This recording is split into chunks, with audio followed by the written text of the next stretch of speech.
नमस्कार साथियों, आप सभी का स्वागत है एबीसी कोचिंग यूट्यूब चैनल में। आशा है कि आप अपने बोर्ड एग्जाम की तैयारी बेहतर व ज़बरदस्त तरीके से कर रहे होंगे। आज की इस वीडियो में देखने वाले हैं कक्षा 11वीं की सब्जेक्ट बायोलॉजी अर्थात जीव विज्ञान के महत्वपूर्ण ऑब्जेक्टिव सवाल, जो कि आपकी बोर्ड परीक्षा के लिए काफ़ी इंपॉर्टेंट है। तो सभी छात्र इस वीडियो को शुरू से लेकर अंत तक देखेंगे।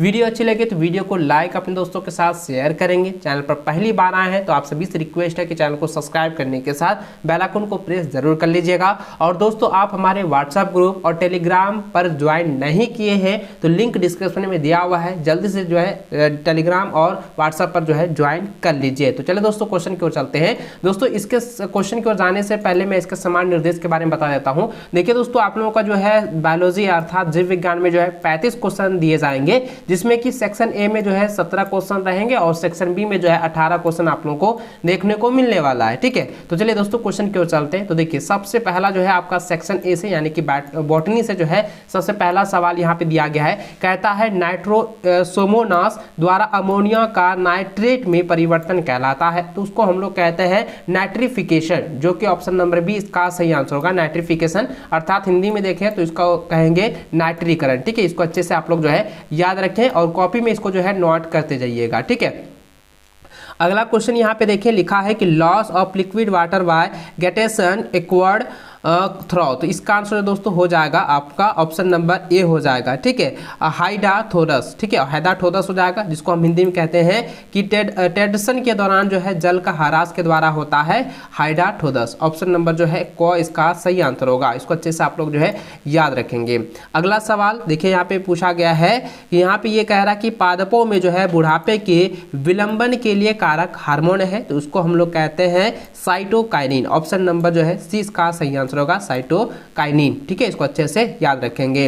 अगला सवाल है कि रोडोफाइसी के सदस्य समानता कहे जाते हैं, तो उसको हम लोग कहते हैं लाल शैवाल। ठीक है, यानी कि रेड एलेज कहते हैं। इसको अच्छे से जो है आप लोग जो है याद रखेंगे। ठीक है, ऑप्शन नंबर बी जो है इसका सही आंसर है।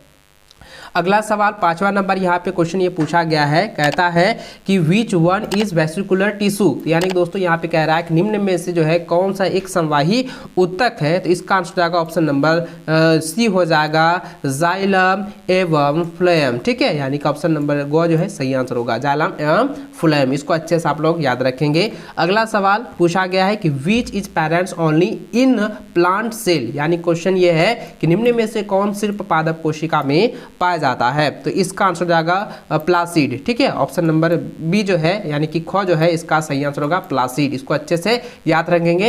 हिंदी और अंग्रेजी दोनों मीडियम के छात्र जो है इसको अच्छे से पढ़ लीजिएगा। इसको अच्छे से जो है कॉपी में नोट कर ले, एग्जाम से पहले जो है इसको अच्छे से आप लोग जो है तैयार कर लीजिएगा। ठीक है, चलिए अगला क्वेश्चन यहाँ पे देखें। लिखा है कि first stable compound in C3 plant is, यानी कि दोस्तों क्वेश्चन ये कह रहा है कि C3 पौधों में जो है बनने वाला पहला स्थिर यौगिक है। तो दोस्तों हम इसका आंसर हो जाएगा PGA। ऑप्शन नंबर ए जो है इसका सही आंसर होगा PGA। ठीक है, इसको अच्छे से याद रखेंगे। अगला क्वेश्चन है कि double fertilization take place in, तो दोस्तों इसका आंसर हो जाएगा, मैंने आपको पहले भी इस टॉपिक पर पहले बताया हुआ था और इसको अच्छे से आप लोग याद रखेंगे क्योंकि दोस्तों डबल फर्टिलाइजेशन जो होता है वो कहाँ पर होता है, एंजियोस्पर्म में होता है। ठीक है, जो कि ऑप्शन नंबर सी में दिया हुआ है, एंजियोस्पर्म। ऑप्शन नंबर गो इसका सही आंसर होगा। इसको अच्छे से आप लोग याद रखेंगे। चलिए अगला क्वेश्चन देखिए, यहाँ पे दिया गया है कि कोशिका को घोल में रखने पर जीव द्रव संकुचन होता है। तो दोस्तों इसका आंसर हो जाएगा बहुपराशरी। ठीक है, बहुपराशरी, जिसको हम कहते हैं अंग्रेजी में अंग्रेजी में कहते हैं हैप्ट्रोनिक। ठीक है, ऑप्शन नंबर बी इसका सही आंसर होगा। इसको अच्छे से आप लोग याद रखेंगे, जिसको बहुपराशरी कहते हैं। अगला सवाल यहाँ पे देखिए क्वेश्चन दिया गया है, द सीट इज गाइकोलाइसिन इज, यानी कि दोस्तों यहाँ पे क्वेश्चन पूछा गया है कि गाइकोलाइसिस होता है। तो गाइकोलाइसिस जो है क्या होता है, ये उसका आंसर हो जाएगा कोशिका द्रव। ठीक है, कोशिका द्रव होता है यानी कि साइटोप्लाज्म होता है। ऑप्शन नंबर ए जो है इसका सही आंसर होगा। अगला सवाल पूछा गया है कि पादप कोशिका में कोशिका विभाजन के माध्यम से होता है। तो कोशिका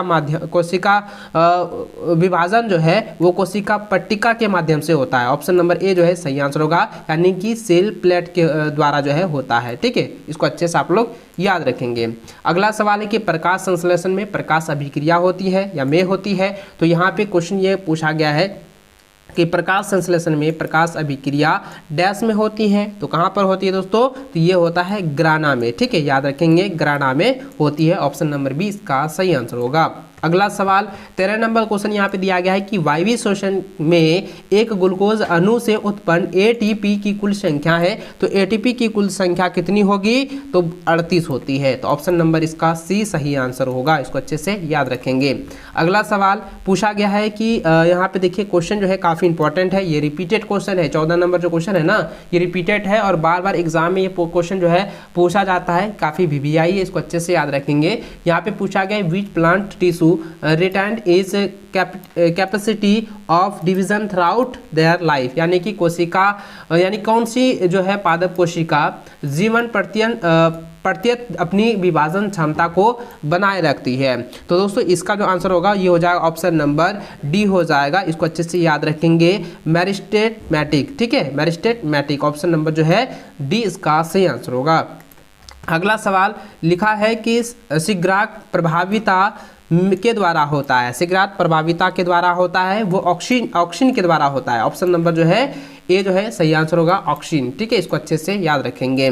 अगला सवाल 16 नंबर है, यहाँ पे पूछा गया है कि सूर्यमुखी का वैज्ञानिक नाम क्या है, यानी कि सूर्यमुखी का वैज्ञानिक नाम पूछा गया है। तो देखिए यह जो है आप लोगों को अच्छे से याद रखना है, अच्छे से आप लोगों को तैयार कर लेनी है, क्योंकि यहाँ पे कहता है botanical name of sunflower is. तो दोस्तों सूर्यमुखी का मतलब वैज्ञानिक नाम क्या होता है, उसको हम लोग कहते हैं एलिएथन्स एन्यूअस। ठीक है, याद रखेंगे। ऑप्शन नंबर ए जो है इसका सही आंसर होगा, इसको अच्छे से याद रख लीजिएगा। अगला क्वेश्चन यहाँ पे पूछा गया है कि मटर के बीज पत्रों की संख्या कितनी है। मटर के बीज पत्रों की संख्या 2 होती है, आप लोगों को पता है। ठीक है, इसके बारे में मैंने पहले भी आप लोगों को बताया हुआ है। मटर में द्विबीजपत्री होते हैं, यानी कि इसकी संख्या कितनी हो गई? 2 हो गई। ठीक है, तो ऑप्शन नंबर बी इसका सही आंसर होगा, इसको अच्छे से आप लोग याद कर लीजिएगा। अगला क्वेश्चन जो है आपका सेक्शन बी से है, यानी कि जूलॉजी से है, जंतु विज्ञान से है। तो इसका यहाँ पे पहला क्वेश्चन दिया गया है कि इनमें से कौन जंतु जो है संयोजी उत्तक है। तो दोस्तों इसका जो आंसर होगा ये काफ़ी इंपॉर्टेंट, इसको अच्छे से याद रखेंगे। इसका आंसर जाएगा रुधिर, यानी कि ब्लड। ठीक है, अच्छे से इसको याद रखेंगे, जिसको हम हिंदी में रक्त भी कहते हैं और रुधिर भी कहते हैं।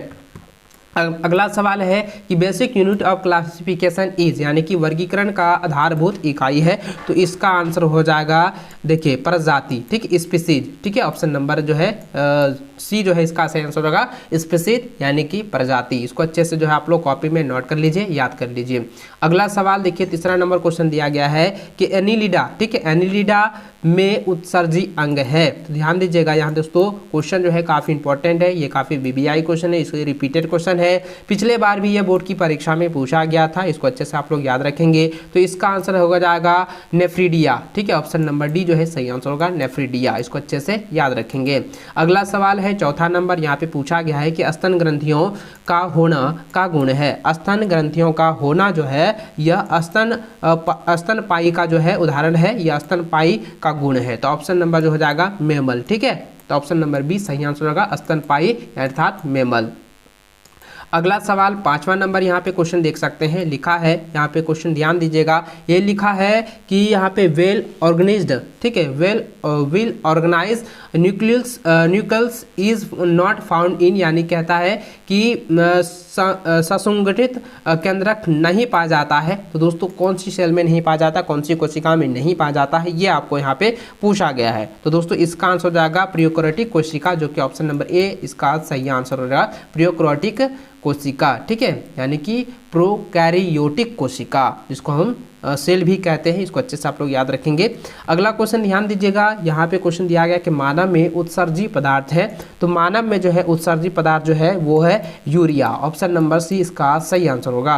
अगला सवाल है number of chambers in human hearts, यानी कहता है कि मानव के हृदय में कितने कोष्ठक होते हैं, यानी कि कोष्ठकों की संख्या कितनी है। तो आप लोगों को पता है, ठीक है, आप लोगों को पता है कि 2 निलय होते हैं, 2 अलिंद होते हैं। तो टोटल कितने हो गए, टोटल हो जाते हैं 4। तो ऑप्शन नंबर आपका डी जो है सही आंसर होगा। ऑप्शन नंबर घ का सही होगा, 4 होते हैं। इसको अच्छे से जो है आप लोग कॉपी में नोट कर लीजिए।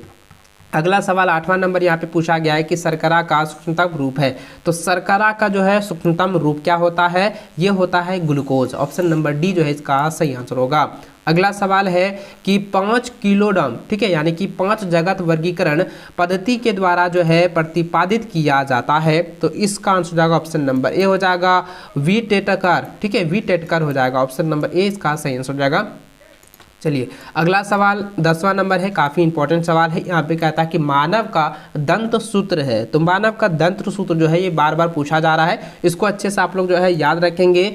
देखिए 31 23 21 23 यही होता है, 21 23 बाय 21 23, ठीक है। इसको अच्छे से आप लोग जो है याद रखेंगे, क्योंकि ऊपर भी बराबर होता है और नीचे भी बराबर होता है। टोटल 32 होते हैं, लेकिन बराबर बराबर संख्या में होती है। इसको अच्छे से आप लोग जो है याद रखेंगे, ठीक है। चलिए मानव में दंत सूत्रों का सूत्र कितने होते हैं, 2123 बाय 2123। ऑप्शन नंबर 20 का सही आंसर होगा, जो कि अभी मैंने आप लोगों को बताया है, ठीक है। चलिए अगला सवाल देखें, यहाँ पे क्वेश्चन दिया गया 11 नंबर। यहाँ पे क्वेश्चन ये पूछा गया है कि मानव में श्वसन वर्णक होते हैं। तो यानी कि मानव में श्वसन वर्णक क्या होते हैं, वो होता है हीमोग्लोबिन, ठीक है, हीमोग्लोबिन होते हैं। तो ऑप्शन नंबर आपका डी जो है सही आंसर होगा हीमोग्लोबिन, ठीक है। इसको अच्छे से रख लीजिएगा, कॉपी में नोट करते जाएं। अगला क्वेश्चन देखिए, लिखा है कि कोशिका का अर्धसूत्री विभाजन है। तो कोशिका का अर्धसूत्री विभाजन जो है वो है मियोसिस। ऑप्शन नंबर जो है ख इसका सही आंसर हो जाएगा मियोसिस। ऑप्शन नंबर बी, इसको अच्छे से रट लेंगे। अगला सवाल है नंबर ऑफ फ्लोटिंग है रिब्स इन ह्यूमन इज, यानी कहता है कि मानव में तैरती पसलियों की संख्या है। तो तैरती पसलियों की संख्या है वो है 2 जोड़े, ठीक है। ऑप्शन नंबर आपका बी हो जाएगा 2 पेयर्स। ऑप्शन नंबर बी इसका सही आंसर होगा, इसको अच्छे से याद रखें। अगला सवाल 14 नंबर पूछा गया है कि तंत्रिका आवेग प्रभावित होते हैं। तो इसका दोस्तों आंसर हो जाएगा ऑप्शन नंबर बी, विद्युत संकेत प्रभावित होते हैं, यानी कि इलेक्ट्रॉनिक सिग्नल प्रभावित होते हैं, ठीक है, याद रखेंगे।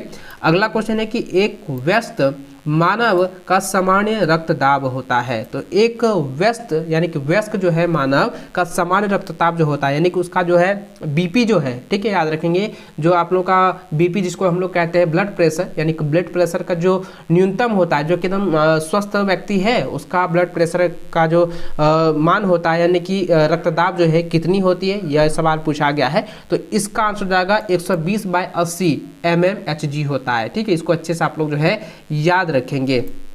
चलिए यानी कि आपको यहाँ पे ये पूछा जाएगा कि मानव के ब्लड प्रेशर का जो है दाब, न्यूनतम दाब, अधिकतम दाब कितनी होती है और सामान्य दाब कितनी होती है, इस तरीके से क्वेश्चन पूछा जाएगा। तो आप इसको अच्छे से याद रखेंगे, ठीक है। चलिए अगला क्वेश्चन देखें, यहाँ पे सवाल 16 नंबर पूछा गया है कि इंसुलिन के द्वारा स्रावित होता है। तो दोस्तों ये तो सभी को पता है, इंसुलिन के द्वारा जो है इंसुलिन जो है अग्नाशय के द्वारा जो है स्रावित होता है। तो ऑप्शन नंबर इसका जो है सी सही आंसर होगा, इसको अच्छे से आप लोग जो है याद कर लीजिएगा। अगला क्वेश्चन है कि डीएनए इज ए, यानी कि डीएनए है। तो डीएनए क्या है, आप लोग को सभी को पता है कि डीएनए जो है यह एक न्यूक्लिक अम्ल है, ठीक है। तो आप लोगों को पता होगा डीऑक्सीराइबोन्यूक्लिक एसिड, राइबोन्यूक्लिक एसिड, इसके बारे में मैंने आपको पहले भी बताया है। तो डीएनए का अगर फुल फॉर्म पूछा जाए ना, तो आपको याद रखना है डीऑक्सीराइबोन्यूक्लिक एसिड, ठीक है। तो ये क्या है, डीएनए क्या है, एक न्यूक्लिक अम्ल है, यानी न्यूक्लिक एसिड है। ऑप्शन नंबर 20 का जो है सही आंसर होगा, इसको अच्छे से